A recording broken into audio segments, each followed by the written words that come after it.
All right. Hey guys, I've got my good friend Dorianne St. Fleur with me today. How are you, Dorian? I'm doing well. Excited to be here. Excited to chat. Nice, nice.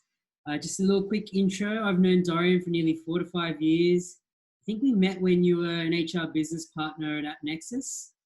Yeah, many moons ago, but it's been great to kind of follow your career and your transition from an HR leader to now a D&I thought leader. So I'm really glad to be talking to you and learning more about what you do today. Awesome.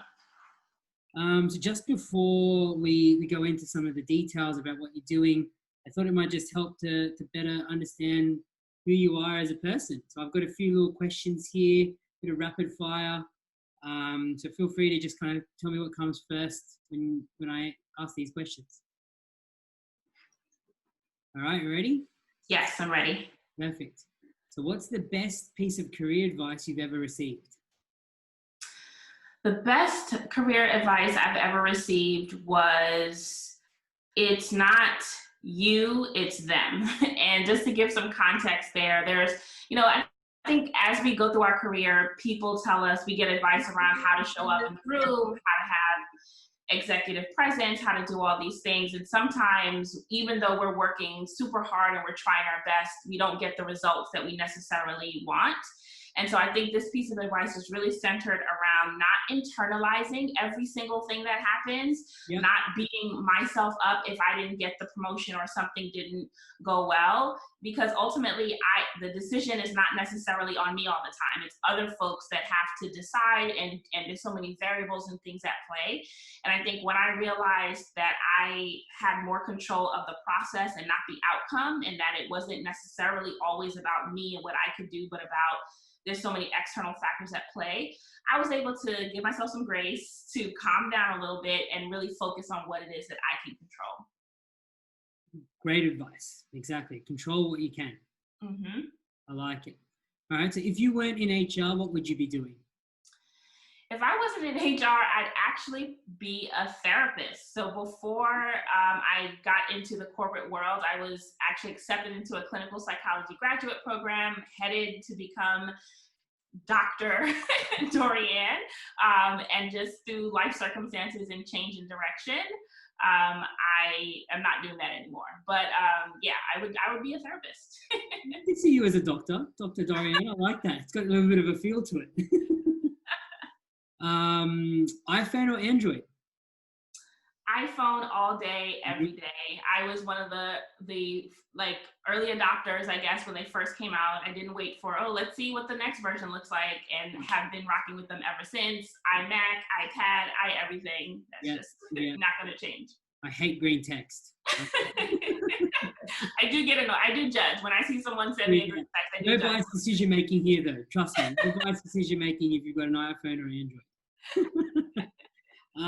One word of advice for fellow HR professionals.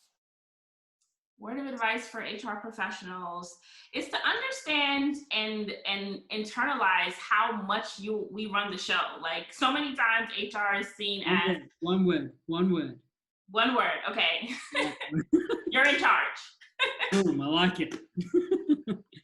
You're in charge. All right. 3 words to describe your personal brand. Data-driven, flexible, and authentic. Yeah, nice. Okay. And last one, snow or sun? Sun. Yeah. I left New York, never going back. Sun. Yeah, I mean, look, yeah, New York winters are pretty tough, but I mean, I agree with you, sun all the way. Yes. Awesome. All right. Well, look, I'm glad that we get to know you on a bit of a personal level. But as I mentioned, I've been following your career. We knew each other when you were an HR business partner, but now you've moved into this amazing career in D&I, and just given kind of the, that it's front of mind with most of us at the moment, particularly over the summer post-pandemic, and, seeing what's happened. I just thought this is a good opportunity for you to kind of just share a little bit about what you do with, our HR community. And look, I know that we've got a written Q&A for most of us to read later after this, but I just wanted to kind of go off cuff and just kind of speak to you a little bit about what we talked about. Sounds good. Let's do it. Yeah. So how did you get into D&I?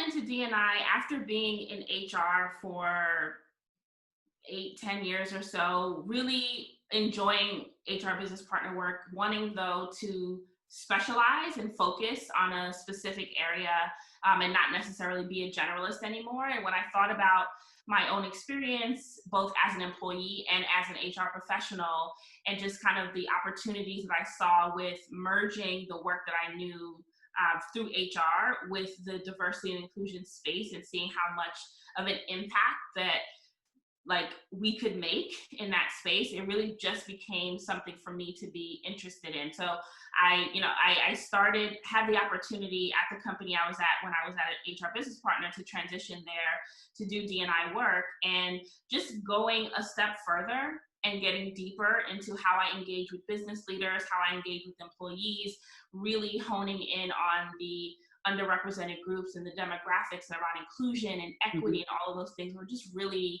interesting to me.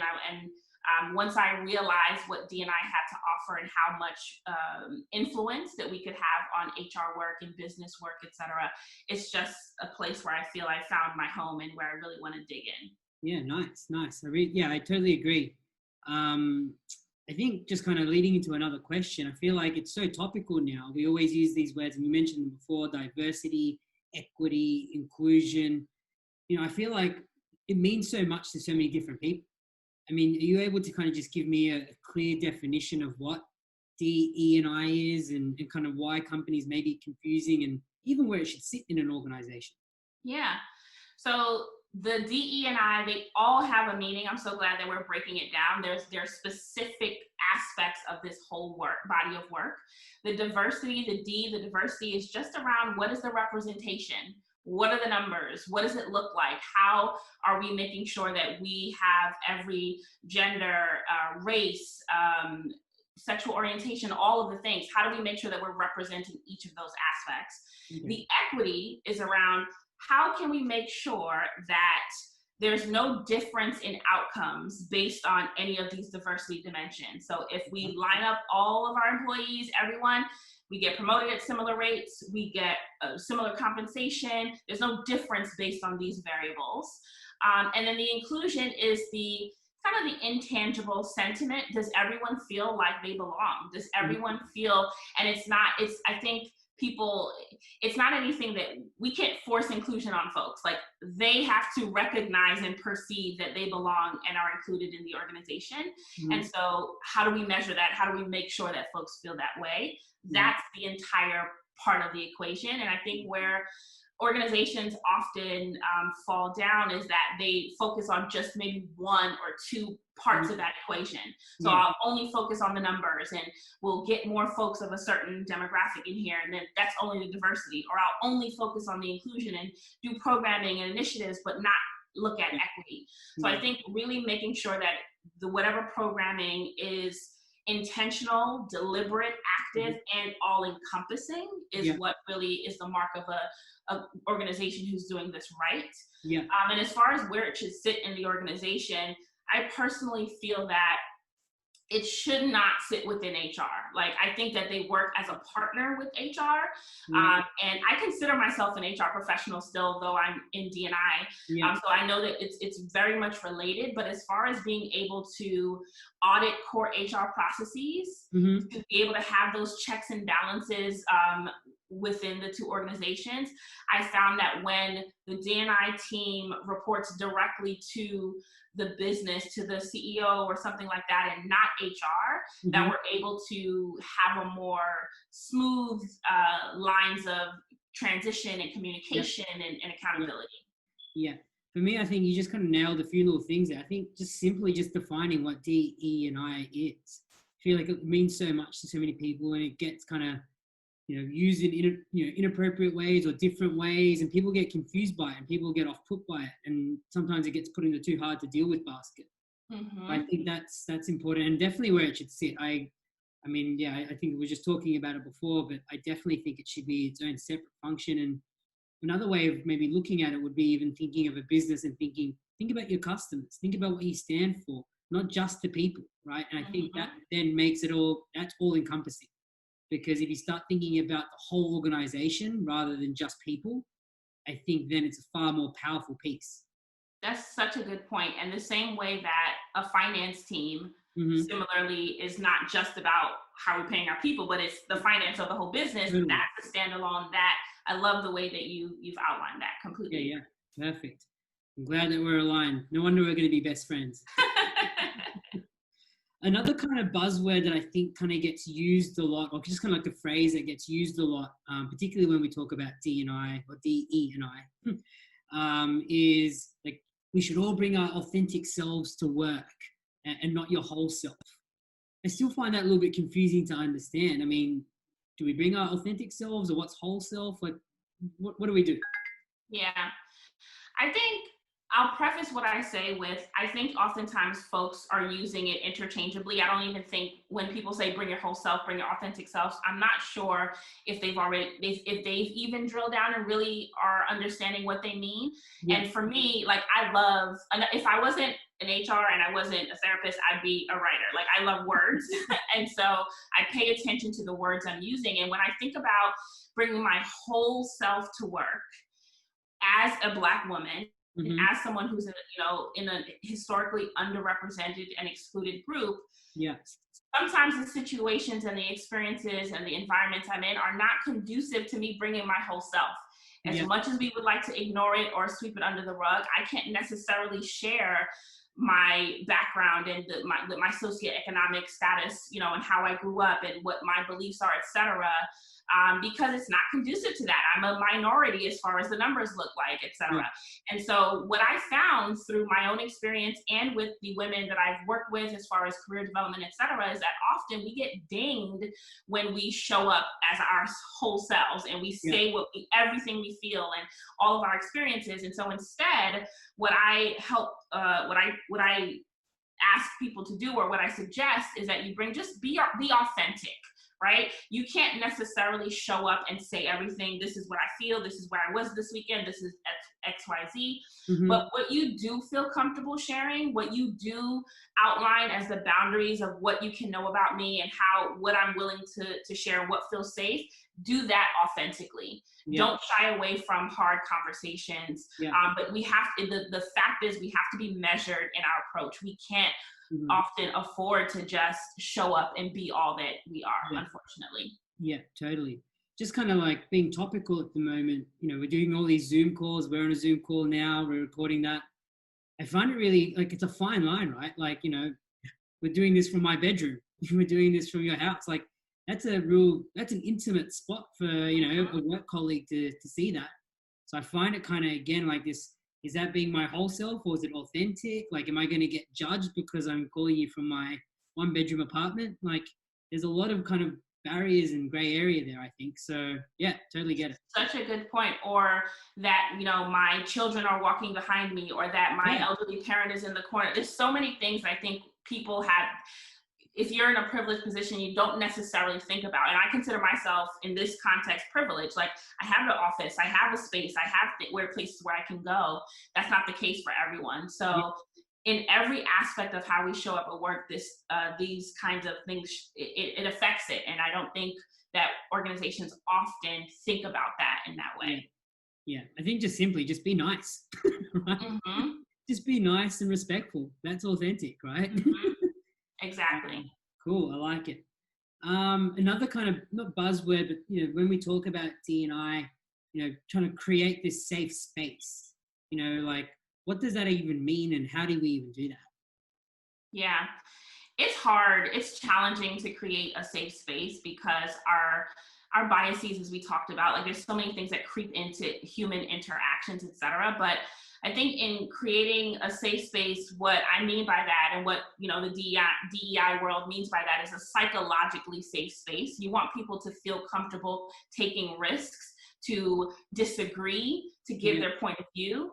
And in order for that to be the case, there needs to be a level of trust that's built, that we are aware this is going to be a difficult conversation. We're aware that not everyone will feel the same way, and that people are on different parts of the journey, and that we appreciate and encourage different points of view and perspective. And that should conversations kind of go to a space where folks feel marginalized or alienated, that there will be people who will stand up for Mhm. and protect those voices. I think Yeah. all of these things need to be at play in these spaces and Yeah. be intentional about it. Yeah, yeah.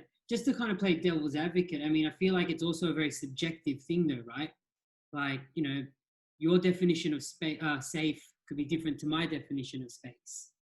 Safe, sorry. So I Yeah. feel like, again, it's one of those gray things which are quite hard to then kind of, how do you measure that? How do we know we're in a safe space? Mm-hmm. I Um, think you're right in that there is different definitions of what I feel I need to feel safe versus you. yeah, I do think that there are, though, some fundamental, like, just even if we all align and agree on what happens during disagreement, are we yeah, going to shut people down? Are we going to, if they don't agree with us, make them feel othered? Like, I think understanding what the rules of engagement and how we navigate conflict yeah, is a baseline thing that we can yeah. do to create a safe space.